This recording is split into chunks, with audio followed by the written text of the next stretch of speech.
बारावा आंतरराष्ट्रीय योग दिन साजरा करण्यासाठी आज आम्ही विभागीय स्तरावर योगासनाच्या स्पर्धा आयोजित केलेल्या आहेत।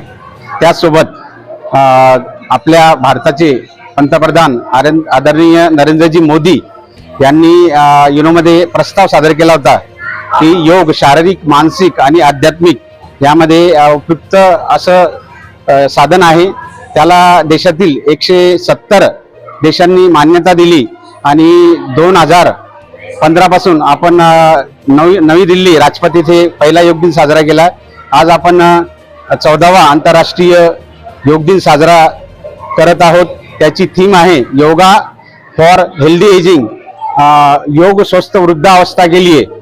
म्हणजे जे वृद्ध लोक आहेत त्यांच्या स्वस्थ जीवनासाठी योगासन हे खूप असं उपयुक्त असं साधन आहे आणि सर्वांनी योगा करावा, त्याच माध्यमाचा भाग म्हणून आज आम्ही इथं विभागीय योगासन स्पर्धेचं आयोजन केलेलं आहे।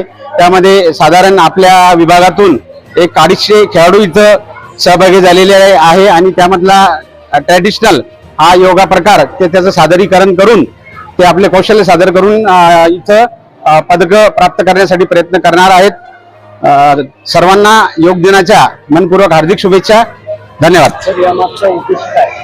यामागचा उद्देश असा आहे की सर्वांचं शरीर निरोगी राहायला पाहिजे, सर्वांनी योगा हा नियमित करायला पाहिजे आणि त्याचाच भाग म्हणून आम्ही सर्व आज योगा प्रोटोकॉल सोबत योगासनाच्या स्पर्धा इथं आयोजन केलेले आहे।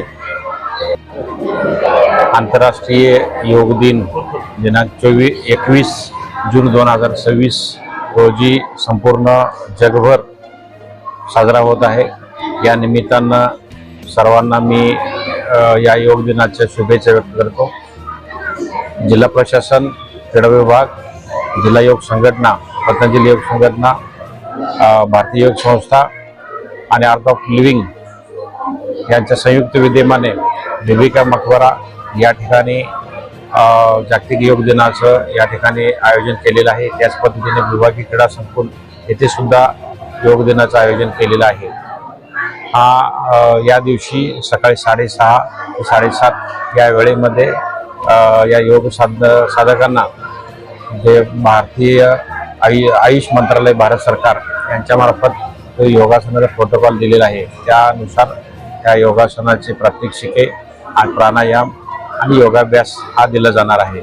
सर्व नागरिकांनी या योग दिनानिमित्त सहभागी व्हावं असं मी आवाहन करतो। धन्यवाद। माननीय नरेंद्र मोदी यांच्या नेतृत्वाखाली 21 जून हा योगा दिन राष्ट्रीय पातळीवर त्यांनी त्याला योगाला महत्त्व प्राप्त करून दिलं आणि 2017 पासून हा योग दिन दरवर्षी साजरा केला जातो।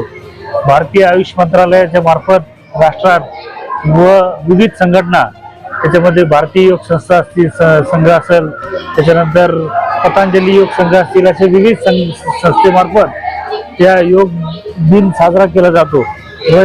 शासकीय पातळीवर तर होतोच, पण बऱ्याच ठिकाणी रोज जिथे जिथे योग होतो त्या ठिकाणी प्रत्येक ठिकाणी अशा योगाचे कार्यक्रम होतात। त्या योगाच्या कार्यक्रमात जास्तीत जास्त नागरिकांनी सहभागी व्हावे अशी मी विनंती करतो व योग दिनाच्या सर्व नागरिकांना शुभेच्छा देतो।